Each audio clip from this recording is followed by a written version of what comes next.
when you get that moment that gets people to jump up off their chair, jump out of their seat, it reminds me of the moments that got me to do that when I was young. Like there was that time Taz and Bam Bam, like Taz had Bam Bam in the choke and they went through the entranceway, boom, boom, like through the elevated entranceway. I mean, everybody jumps out of their seat. When Undertaker threw Mankind off the Hell in a Cell, all my friends that I was watching that, which everybody jumps up and starts screaming. So essentially every time I wrestle, every single match, AEW, Dark, main events on paper, whatever it is, that's the moment I'm going for. Is that one moment where everything stops and like everybody is, all the attention, all the energy is right there in that one spot. And we did it that night. I mean, I didn't even realize that I had done that maybe once or twice before. I think Alex Shelley gave it to me one year at a PWG Battle of Los Angeles, 2006 or 2007. He and I did Shooting Star and he gave me basically a cutter, but it was just with Randy in the WWE, it was just such a special moment because that RKO had been established and he was the master of it. And people had seen it from all these different angles, but nobody expected this one to happen. I came in, I fly to the ring, full fire, kick him in the head and go up and everybody expects the Shooting Star press. And in fact, the camera works so good. They focus in this really tight shot on me on the turnbuckle. You almost forget that Randy Orton's laid out on the ground. You just see me climb up and you see right when I jump, then they cut to the shot where there's Randy as he's flying up into the air and catches me. I mean, it really still pulls people out of their seat. And like ESPN posts that on their Instagram. And of course they don't tag me, but yeah, when they post that, like tons of people end up saying, "Hey Matt, check out this." And like, it's cool that it gets people going. And, because there were just moments like that connected me to wrestling. And I think that's what I'm always going for. For me, it was never about like, I want to be the champion. I need to be the person that everybody loves and adores. I just wanted to like reach through the screen and grab people, whether it's by their head or their heart, whatever it was that like, when you're 16 and you're watching wrestling and it just connects on this level that, you know, a therapist wouldn't be able to give you the kind of support that that wrestling gave me. And I think just that's the connection I'm looking for to bring people into the sport I love. And it's a way to share, like you can show people that clip and it might make them excited about seeing a wrestling match that night. You know, and that's what I want to be, as a good ambassador for the business and the sport. And like, you know, that's what wrestling is today.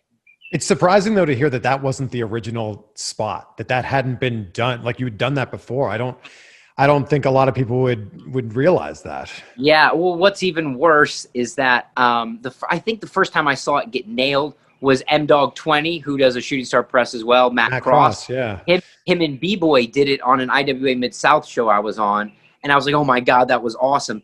And this loop, we happened to be in Ohio and Matt was doing Tough Enough, I think at the time. So he was an extra. And so we were in like Dayton, or we were in Columbus on Sunday, and I was talking to him about it. And I said, oh yeah, man, hey, if I ever get in there, if I ever have a feud with Randy Orton, I want to do Shooting Star into the cutter. And he goes, yeah, that's awesome. You should totally do it. The next day on, I think I even told Randy about it on Sunday, that Sunday night. Then on Monday, this is how wrestling happens, 24 hours. Then on Monday, turns out me and Randy have a segment. And I say, anybody want to do this Shooting Star Press RKO? And there was some doubts from, you know, management that it was humanly possible or physically possible. But it was just this perfect merging of two guys' special moves, two guys' finishers, two guys, you know, the things that I don't want to say we do it without thinking, but it's just something we can do confidently.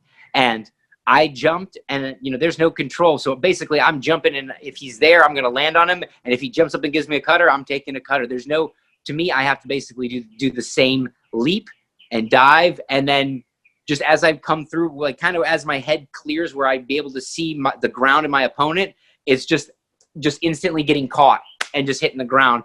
So I don't really have like this visual image of it. And so I've done quite a few Shooting Star presses in my life. Yeah. The easy version, the safest one, is where there's a crash pad. Okay.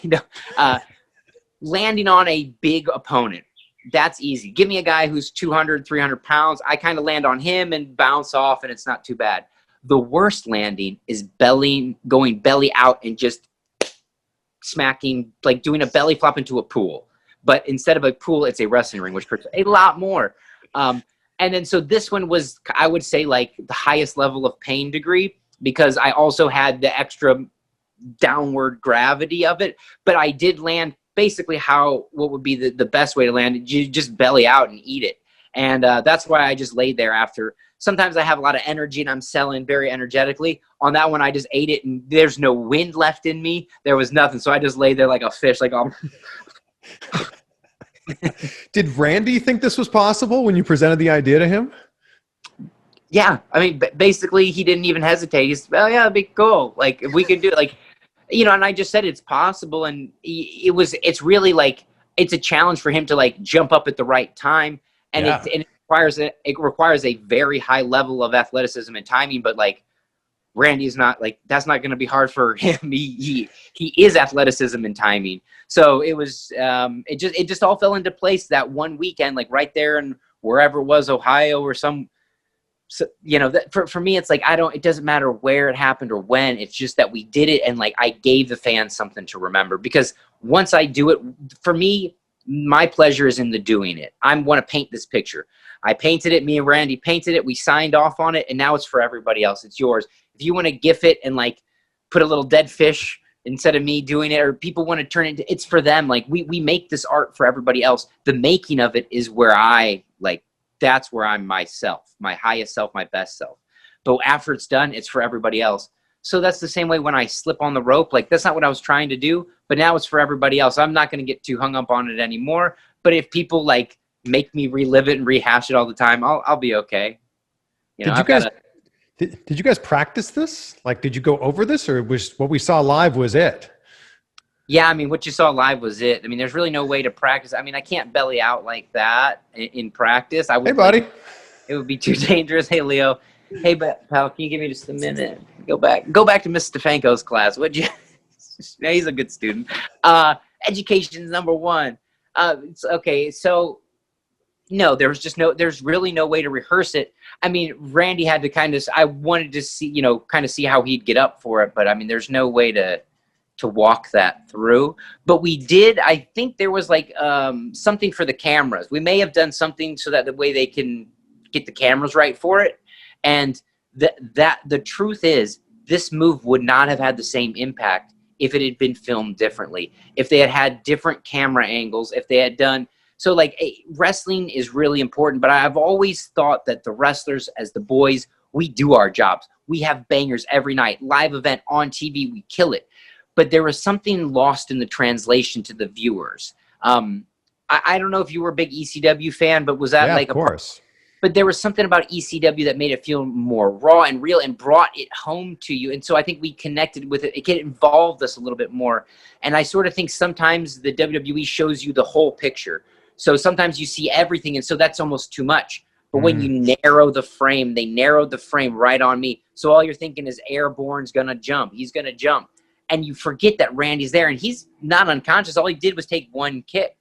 So when I jump, then Randy basically comes from out of frame, thus the out of nowhere, and does it. So we executed the move, but it took a whole team, cameramen, the guys in the back, the producer of the segment. So it's like, I get glory for taking that RKO, but really it's a team effort. And I mean, like, it goes all the way back to my parents letting me save up my money to buy me a trampoline when I was a kid. Like it was not just me out there doing that. It was like the accumulation of all the work I've put in, all the work Randy's put in, all the work the producers put in, and we just made magic that night. And I know that we're hunting for that forever. I mean, that's a feeling that you just don't want to leave as a one-off. You want to just keep running back to it. That's very humble of you to include everybody, because unfortunately, a lot of people don't realize all the cameramen that are there, or the producers behind the scenes, or the director who's calling the cuts to make sure that it cuts properly.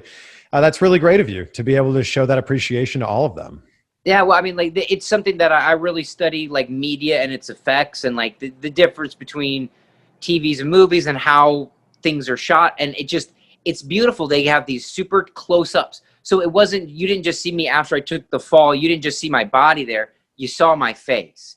And then it goes to Randy's face, and he's in this wild celebration, and it's an energy that people pick up on. I mean, like there's always these things we talk about, psychology in wrestling. We talk about these, but it's all underneath the surface. It's like these real raw feelings that wrestling's able to elicit and people connect with. And like when you can surprise people on TV, and it's not a horror movie, and you're not scaring them with gore or like just disgusting violence.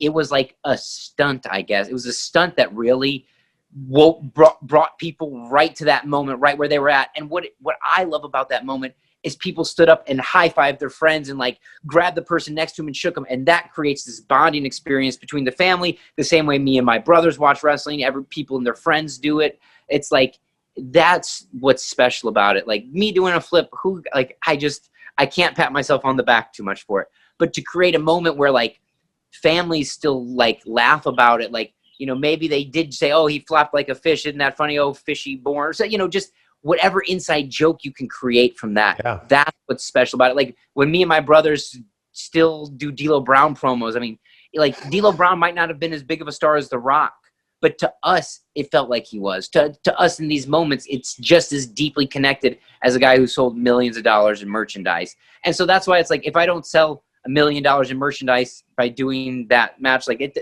to me, it's never been about doing it for money. I still can't believe people pay me to wrestle. I mean, I've been working hard at it, so it makes sense now, but my whole career, I thought I would have to work a regular job and just wrestle as my hobby. And just the fact that I was able to turn what I loved into what I do to get paid, and then to like have a moment where the collective world of wrestling's eyes are on me. Like I'm just a kid. I just grew up in the suburbs in St. Louis. Nobody ever told me I'd be anything special or do anything monumental like that. And it's wild to go back and think about that I've had this sweet effect on pro wrestling.